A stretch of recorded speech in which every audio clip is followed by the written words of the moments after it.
இதயம் தொட்ட கதைகள். மேலாண்மை பொன்னுசாமியின் உயிர்காற்று.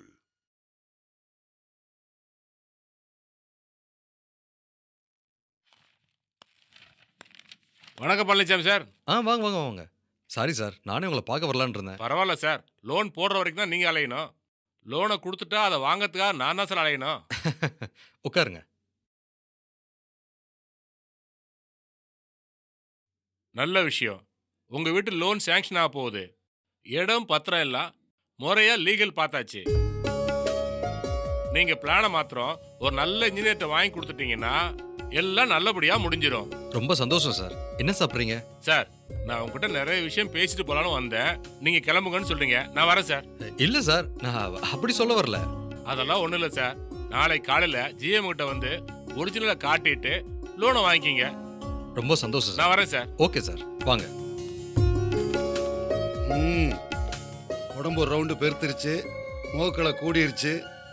ஐயாவுக்கு வீடு கட்டுற சந்தோஷம் ஆபீஸ் முழுக்க அல்லாடுது பாரு. வாடா வம்பாளகா, முதல்ல வீட்டை கட்டிப்பாரு, அதோடைய கஷ்டம் தெரியும். கல்யாணத்தை பண்ணிப்பாரு, அதோடைய முழு கஷ்டமும் தெரியும். யாருக்கு கல்யாணம்? என்னடா பேசுற? தங்கச்சியுடைய கல்யாணம் இருக்குல்ல, அது முடிஞ்சாதான் வீட்டு வேலையே. தங்கச்சியை கல்யாணம் பண்ணி புகுந்த வீட்டுக்கு அனுப்பிச்சிட்டா புது வீட்டுல சம்சாரத்தோட ஜாலியா இருக்கலாமே. ஆமாடா, அவளுக்கும் வீட்டுல முழு பங்கு இருக்குல்ல. இருந்தா அந்த சொத்து அவளுக்கு போய் சேர வரைக்கும் அனுபவிக்கிறது நீ தானே. டேய், நான் வீட்டு கடன் வாங்கி தான் வீட்டையே கட்டுறேன். அது மட்டும் இல்ல, என் உழைப்புல சம்பாரிச்ச காசு தான் தங்கச்சி கல்யாணம் பண்ணி வைக்க போறேன். நீ இன்னுமா அவளை நான் ஏமாத்துற மாதிரியே பேசுற? இத பாரு, இனிமேல் நீ என் வீட்டு பக்கமே வந்துடாத. நீ சாதாரண நாராயணன் இல்ல, நீ சரியான நாரதன்.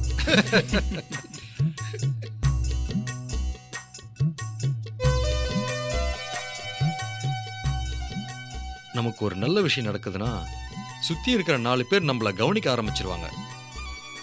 அப்படிதான் என் ஆபீஸ்லயும்.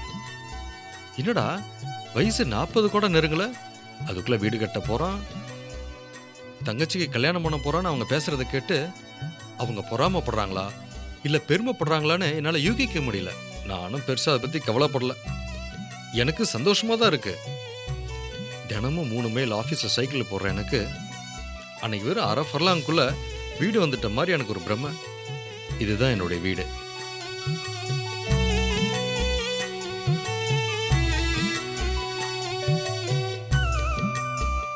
ராஜி, ராஜி,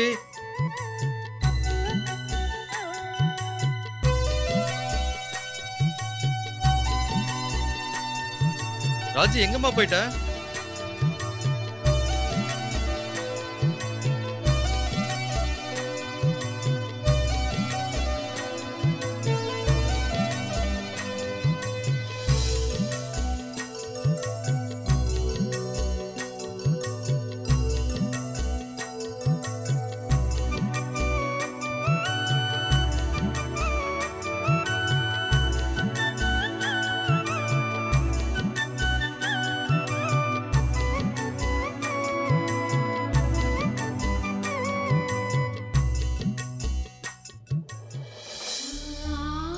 எங்க வீட்டுக்கு கோபுரமே இந்த வேப்ப மரம் தான். எங்க குடும்ப விஷயங்கள் அத்தனையும் கலந்துக்கிற ஜீவன்கள்ல இதுவும் ஒண்ணு.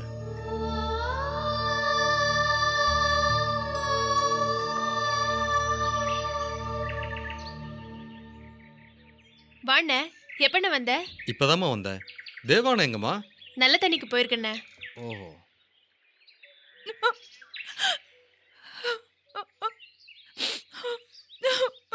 ஏ தேவான, அழுது வாக்குலயே வர? ஊர்ல இருக்கிறவங்களுக்கு எல்லாம் என்ன பார்த்தா ரொம்ப இலக்காரமா போச்சு. எதுக்கா? எதுக்கா? போய் அந்த எலக்ட்ரிஷியன் பொண்டாட்டி ராமதாயி கிட்டே கேளுங்க, எல்லாம் அவளே சொல்லுவா.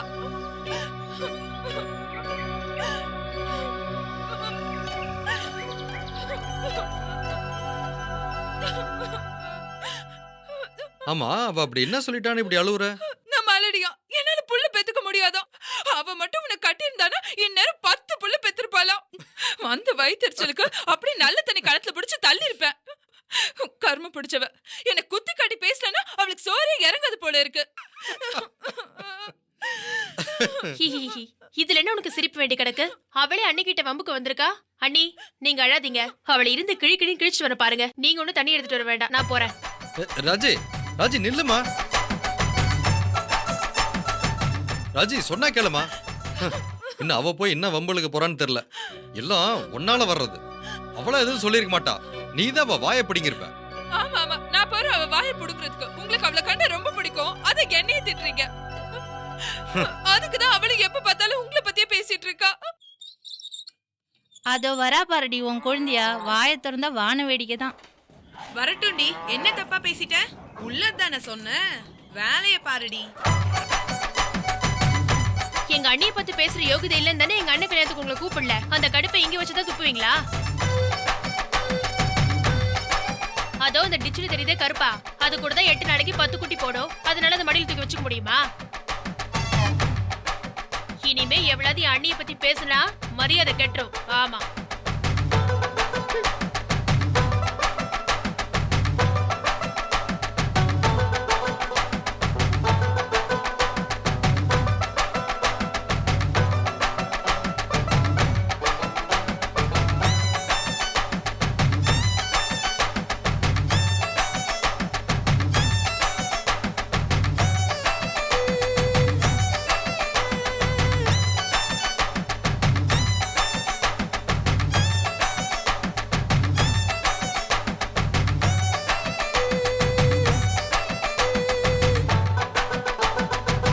பாத்தியாடி அவளுக்கு என்ன திமிருன்னு? ஆமாமா, என்னைக்காவது நீங்க எனக்கு சப்போர்ட் பண்ணி பேசிருக்கீங்களா? எப்ப பார்த்தாலும் அவளுக்கே பேசிட்டு இருக்கீங்க. போறவளே வேணாம் தடுக்கிறீங்களா? உங்களுக்கு அந்த அளவுக்கு அவன் மேல ஆசை இருக்குல்ல? உங்களை எல்லாம் அப்படியே வெட்டி முதல்ல உங்களை கூறு போடணும். இருக்கட்டும், ஒரு நாள் அவளை கண்டிப்பா கணத்துல புடிச்சு தள்ளி நல்ல மங்குன்னு மிதிக்கிறேன். ஒரு பெரிய கல்ல தூக்கி போடுறேன் பாருங்க. எனக்காக பேச இந்த வீட்டுல ஆளே இல்ல. நான் எங்க அம்மா வீட்டுக்கு போறேன். தேவானா, இரு, எங்க அப்பா அம்மா கிட்ட சொல்றேன். இரியா, அப்பதான் உனக்கு தெரியும் என்னன்னு. தேவானா கொஞ்சம் நிறுத்துறியா? மாமா.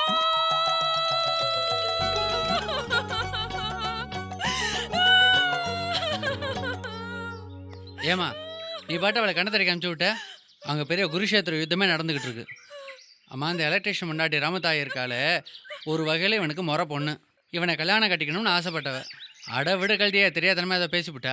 அதுக்காக நீ அழுதுகிட்டு இருக்க. அழுகை நிப்பாட்டு, முதல்ல காப்பி தண்ணி வேண்டா. என்னய்யா ராஜி ரொம்ப சத்தம் போட்டாளா? ஏண்டா, உன் தங்கச்சி பற்றி உனக்கு தெரியாதா? இந்த வேப்ப மரம் தான் சாட்சி, கதை கதையாக சொல்லும்.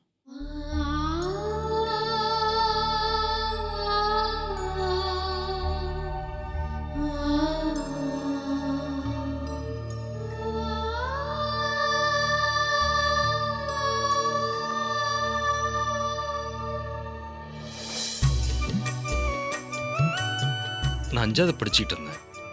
எனக்கு அப்போ 10 வயசு இருக்கும். பள்ளிக்கூடம் லீவ் விட்டா என் தங்கச்சி என் ஃப்ரெண்ட்ஸ் எல்லாம் சேர்ந்து காடு கரை தோப்பு துறன்னு ஏக சந்தோஷமா விளையாடுவோம். அப்பெல்லாம் எனக்கு எதுலேயும் நாம தான் ஜெயிக்கணும், எதையும் நாம தான் செய்யணுங்கிற வீம்பாவே இருப்பேன். அந்த வயசுல எல்லாருமே அப்படிதான் இருப்பாங்கன்னு இப்ப புரிஞ்சுக்கிட்டேன்.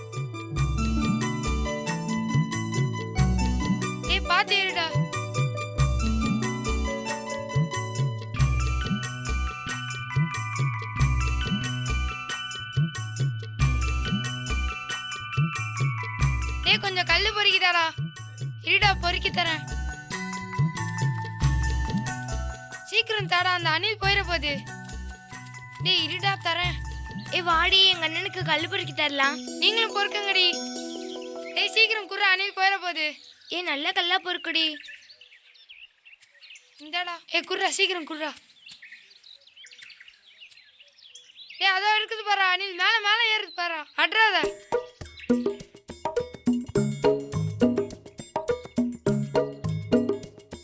கரெக்டா குறிப்பா தாடுறா.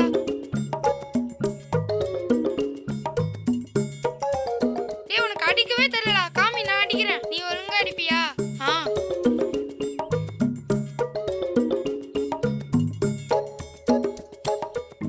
நவரடி, நான் தான் பொறுக்குவேன். கரெக்டா குறிப்பா அடிக்கணும்டா. என்னடா உனக்கு அடிக்கவே தெரியல? கூட்டா, நான் அடிக்கிறேன். இந்தானே கல்லு.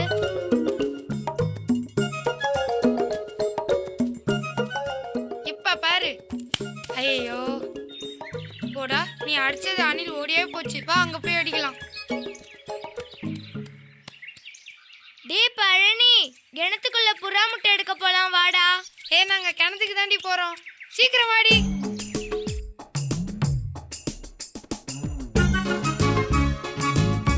டேய் புறா முட்டை எடுப்போம் வாடா.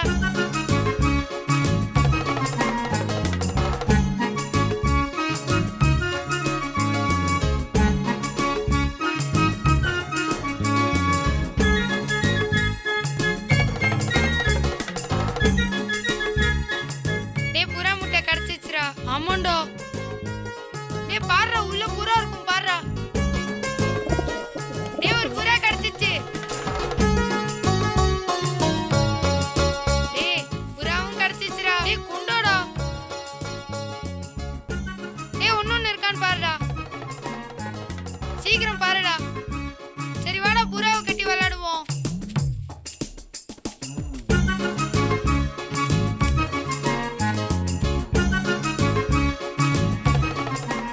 இப்படிதான் என்னுடைய சந்தோஷமான நாட்கள்லாம் அந்த காடு கரையிலே கலைஞ்சிச்சு. ஒரு நாள் தீவிரமா விளையாண்டுகிட்டு இருந்தப்போ, மேய்ஞ்சிக்கிட்டு இருந்த ஆடுங்களாம் நாங்கள் துரத்திட்டு இருந்தப்போ, என் காலில் பட்ட முள் எடுக்கும் போது இதே இடம்தான், இங்கதான் நான் ஆசையா வளர்க்குற வேப்ப மரத்தோட பிஞ்சு கண்ணு இங்கதான் எனக்கு கிடைச்சது. அதை எல்லார்கிட்டையும் நான் பெருமையா காமிச்சிட்டு பத்திரமா எடுத்துக்கிட்டு வந்து எங்க வீட்டு முன்பக்கமா அதை நான் நட்டு வச்சேன்.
சில நேரம் ராத்திரியில கூட தூக்கம் வராம எழுந்து செடியவே பார்த்துக்கிட்டு இருப்பேன்.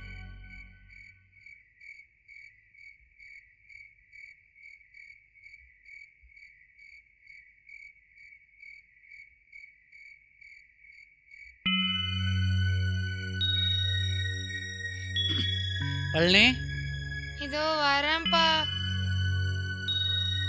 பணியில் என்னப்பா பண்ற? வந்து படுப்பா. சீக்கிரம் வா. சரி வரேன்ப்பா.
ஏண்டா காலையில இருந்து பல்லு கூட விளக்காம காடுகரேன்னு சுத்துறீங்க. மத்தியானம் ஆயிடுச்சு, போய் பல்லு விளக்கிட்டு வாங்கடா. டே பழனி, நீ வேணா பல் விளக்குடா, நான் அப்படியே போய் சாப்பிடுறேன்டா. அம்மா நான் போய் சாப்பிடுறேம்மா. ஏய் என்னடி சொன்ன? வா வா வா இங்க வா. பல்லு விளக்காம நீ சாப்பிடுவியா? ஒண்ணு வா இங்க. ஏய் வாடா இங்க. முடியாதுமா. அடி வாங்குவ, வரல உத வாங்குவ. வாடா இங்க. இந்தா நல்லா பல்லு விளக்கு.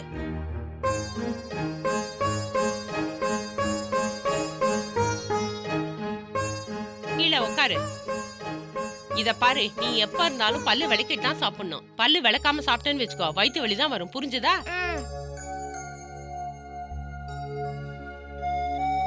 சில சமயம் இந்த மரத்தை பார்த்தா எங்க அம்மா ஞாபகமாவே இருக்கும்.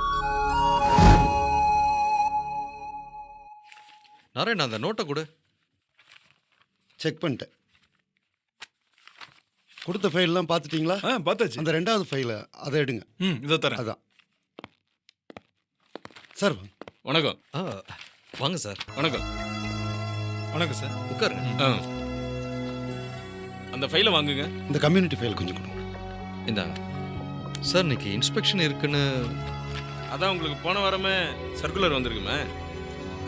ஆமாமா. ஆமாம் சார். லாஸ்ட் மந்த்து சேர்த்து பார்த்துருக்கேன். அந்த ரெக்கார்டு எடு.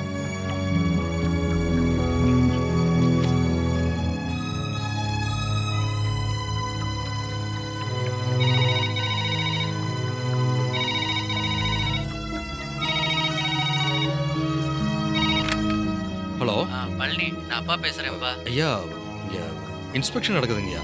அப்புறம் கூப்பிடுங்க. இல்ல அவங்க வந்துட்டாங்க. நானே கூப்பிடுறேங்கய்யா, வைங்க.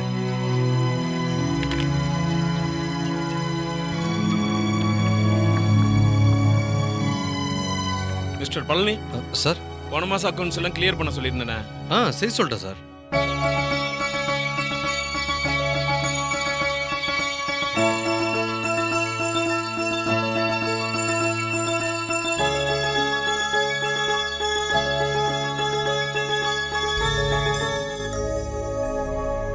ஆஃபீஸில் ஏதோ இன்ஸ்பெக்ஷனா? பழனிச்சாமி இப்போ வந்துடுவான். நான் ஃபோன் பண்ணி சொல்லிட்டேன்.